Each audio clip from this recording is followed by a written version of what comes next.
Dear friends, happy Monday. I hope you had a lovely weekend and ready for this new amazing week. I say amazing. I'm here for our weekly little check-in to see what can we focus on letting go of.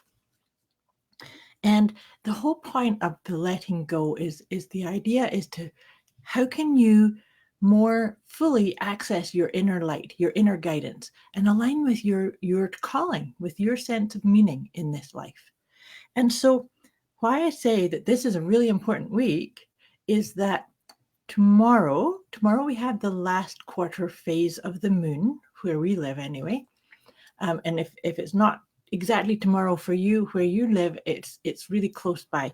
Now, if you've been watching my little talk chats about the moon phases, this is a time to start bringing your awareness within you.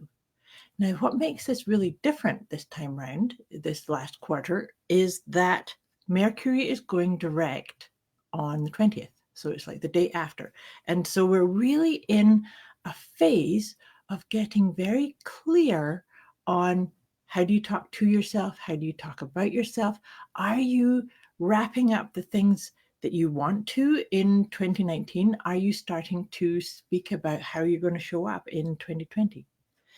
And so this I'd love to hear how you have been feeling through this Mercury retrograde. I've talked about it's the appearance of things going backwards or coming up again. So this is a gift for you to review certain patterns or ideas or things that you may have been saying or not saying. I personally have found that this Mercury retrograde was very what's the word? Very intimate. It was very much about how am I treating myself? And so, like I said, I'd love to hear what kind of concepts were coming up for you. How are you treating myself? How are you treating yourself? How are you thinking about yourself? Hi, Sandy. Nice to see you here. We're just talking about how the Mercury retrograde felt for me, and it'd be lovely to hear how it felt for you. We still have a couple days left of that, and then of course it goes direct, which is then a time to start putting into place or into action the things that you discovered while we were sort of slowing down that inner communication, inner and outer communication. So all that being said, let's just land into this moment, November 18. My goodness, it's so amazing to think that we're actually past the halfway point of November. But let's just take a nice deep breath, land into this moment, and I'm shuffling the letting go cards. You found it intense. It was, and this was a very important one, being that this was the last Mercury retrograde for 2019. So whatever came up for dealing with and processing is kind of like the signature of how you can communicate into 2020. I think it was a really good cleansing time too. So you taking that nice deep breath with me. And in your mind, you can ask the question, what can I focus on letting go of as the last quarter of the moon starts tomorrow and as Mercury goes direct the day after that? What can I focus on and use those energies to really profoundly let those things go so that you can really truly align with your core? And I think this has come up not so long ago. So hiding your light. Ashley says a lot of emotions. Yes, definitely a lot of emotions come up when we're dealing with that sense of doing it, that's like a do-over. It's like certain patterns or things that come up, and it does have an emotional component to it. So isn't this lovely that what we're doing is we're going to let go of hiding your light? And so I love the timing of this. So I just said to you that we're looking in. And so what can you do or say that allows you to more fully, more powerfully align with what's your heart saying? What's that connection between your heart and your higher self? What is it guiding you towards? So it's really funny. I shared with you that one of the things I noticed in this Mercury retrograde was really looking at how I look after me. What are the sort of are the agreements or the ideas that I'm dealing with my own experience. And one of the things that I noticed was that, and it kept coming up for my attention, I developed a little sore on my eyelid. And what it really told me was that I was being too busy. I was being too much about, I have to work, I have to do, I have to, and so therefore my own self-care wasn't getting the priority it needed. And so I've used this energy to turn that around. And it's really interesting how quickly and easily it was turned around and that I accessed that. And so, Ashley, is there things that you can look at? Is there areas that you've been neglecting in yourself? And the same for you, Sandy. You said it was intense. So just check in to see how can you more lovingly deal with the things that came up and let them go in order to get into that space of shining your light. Because this week we're going to release the propensity or the tendency to say, oh, I'm not good enough, or oh, I can't speak my truth or share mine or be seen even. So I'm shuffling my tarot cards to see what kind of support or insight can we have about this idea of letting go of this idea around hiding your light.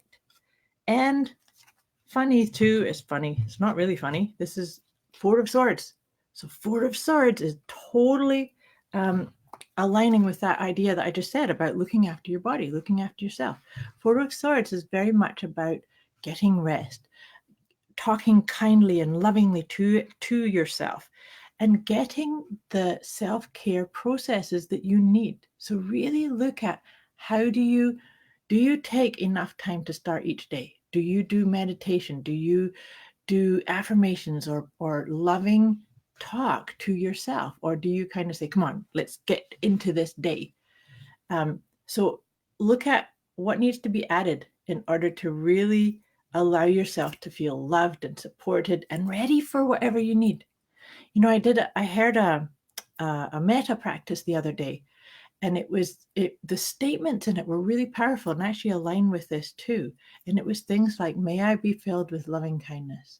May I be filled with patient resilience. May I be, and so you could use things like that. May I be open to feeling what I need. May I be capable of recognizing what my body's asking.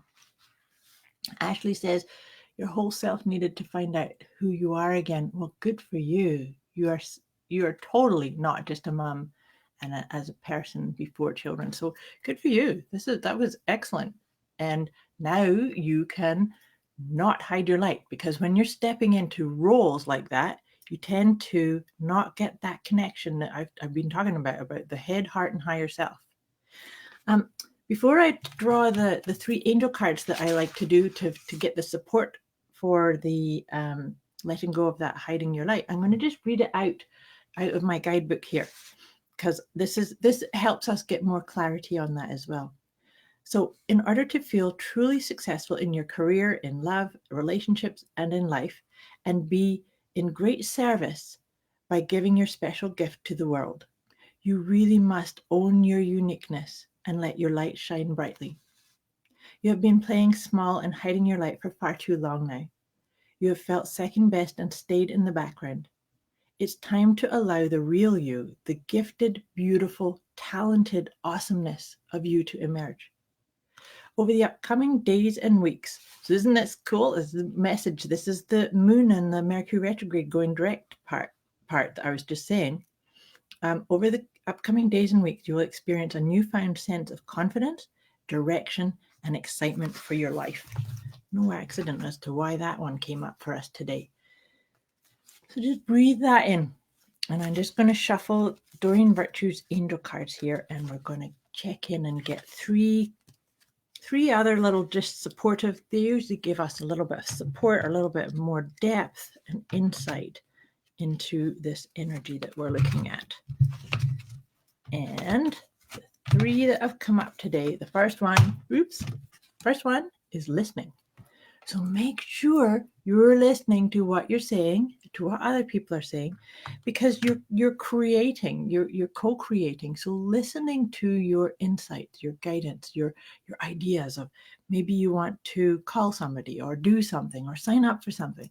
Listen to that and come from a sense of being enchanted about your life. Like, what are you going to discover? How can you get into alignment with that heart's calling, that soul's purpose?